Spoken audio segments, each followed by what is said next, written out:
রাধে রাধে। যুদ্ধক্ষেত্রে দাঁড়িয়ে অর্জুনের যুদ্ধের কথা মাথায় আসছিল না।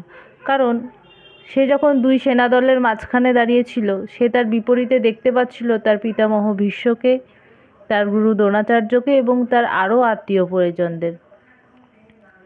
শ্লোক 23 থেকে 27 কিছুটা এমন, যেখানে অর্জুনের শুধু এটা ভেবে দুঃখ হচ্ছিল না যে যারা তার বিপরীতে দাঁড়িয়ে আছে তারা তার আত্মীয় পরিজন, তার এটা ভেবেও দুঃখ হচ্ছিল যে যারা তার বিপরীতে দাঁড়িয়ে আছে তারা হয় অর্জুনকে মেরে ফেলার জন্য দাঁড়িয়ে আছে, অথবা যারা বিপরীতে দাঁড়িয়ে আছে তারা নিজেরাই অর্জুনের হাতে হত হবেন।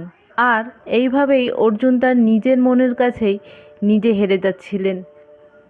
যে যোদ্ধা সবসময় বিজয়ের জন্য জানা যেত, সে আজ নিজের কাছেই হেরে যাচ্ছে।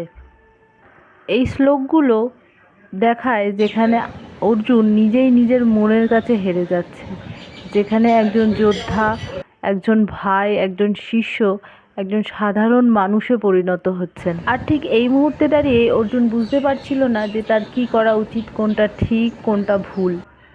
তুমিও কি কখনো তোমার জীবনে এমন কোনো পরিস্থিতির সম্মুখীন হয়েছো যেখানে তোমার অপোজিটে তোমার নিজের মানুষরাই রয়েছে?